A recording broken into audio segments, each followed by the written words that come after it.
Hey YouTube, it's Dakota back with another weekly trading review. Today going through the week of May 15th to the 19th. And in these videos I just record my trading performance over the past week and see if there's anything that I can improve and plan for next week. So let's get into it. Starting with the summary, I took 4 trades, had 1 winner, had 3 losses, had a 2.37 multiple and a 1.29% gain. You see this year has been kind of sporadic a bit on the volatility side as far as R goes. R in percentage, to be honest. My usual, forget what the usual is. Let's continue.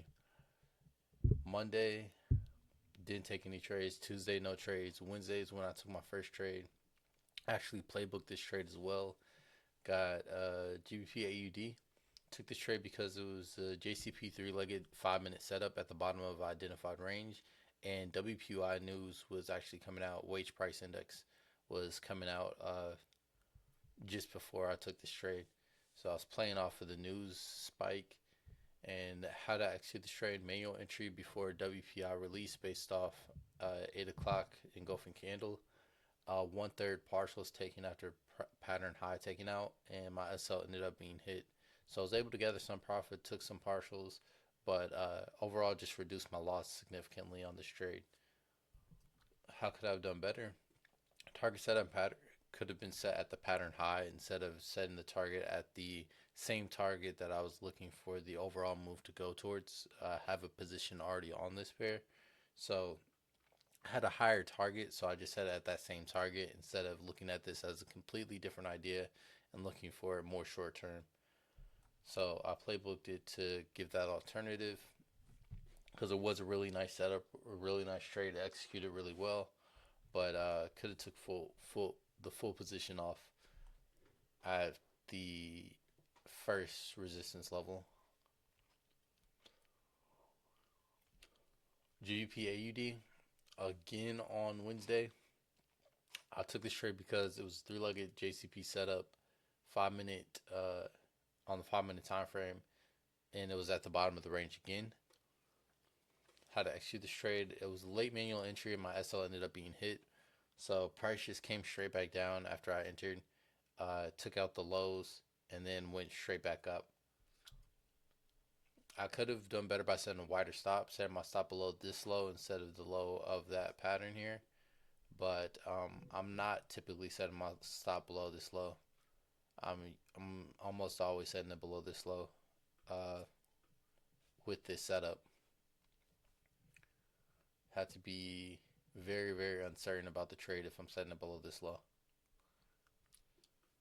GBPAUD on Thursday. 3-legged JCP 5-minute setup at the bottom of the range. Hammer failure of previous low with high impact news releasing at 9:30. Executed this trade with a manual entry after hammer closed. Took 1/3 partials after partials taken after price broke above 1.8773. I could have done better. There's nothing that I really noticed I could have done better on this position, and the position is essentially the same. I entered again after it, as soon as I got stopped out here, after the close of the candle. Actually, let's go ahead and zoom in on this. I actually have my journal up. Yeah, let's bring it up on the journal.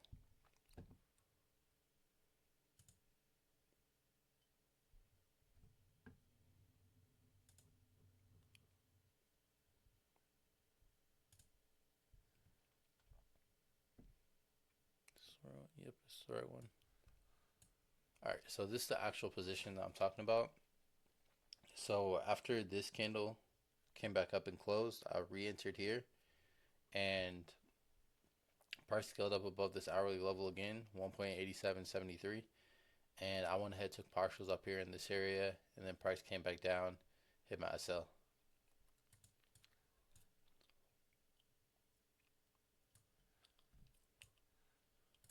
Alright,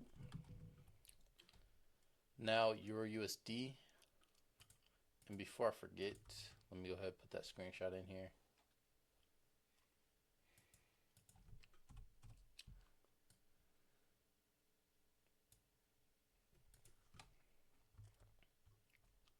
Okay, now EURUSD. Single leg JCP setup at the 61.8 fib level, rejected level with shooting star formation. How to execute this trade: manual entry after shooting star formation. Took 1/3 partials after the low of pattern 1.0844 was broken, taken out. Adjusted my stop to 1.0865 after price broke below the low of the pattern again at 1.0844, and target was hit. Could have done better had I set a limit, right? Let me just show that. I set a limit to add to the position at 10850. Price came 1 pip away from activating my limit.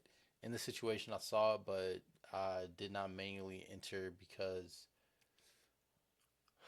I was hoping for it to go 1 pip further. It was pretty close. It was just needed 1 or 2 pips to actually activate the position. It didn't get that high, and I could have actually manually entered after I saw that close with the doji candle, not entering that high. The candle that was 1 pip away from it because it was a rejection candle, so that would have been significant reason for me to actually manually enter instead of waiting for that limit to activate. That's the week. Now to the review. Did I accomplish my goal from last week? Yes, I reduced my risk by 50%. Also took partials at 1/3, 1/3 partials. I didn't actually do this 50% rule, but I did it at each resistance level. What's one thing I can do better next week? Add to winners responsibly. Add as if it's a new position. That's my main focus for next week. GBPAUD, for my plan for next week. I see a hammer formed off dynamic support level, looking for a round of retest of the high hammer high and a continuation of the larger uptrend. And also EURUSD, I'm looking for an untested level to be tested for a short there.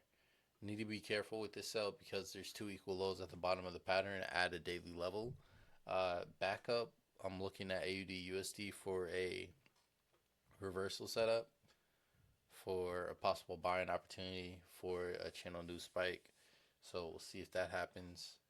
And I'll prioritize that AUD USD over this Euro USD and over the GBP AUD if need be. That is my review. Hope you guys enjoyed. If you guys have any questions, go ahead and comment in the comment section, and I will catch you in the next one.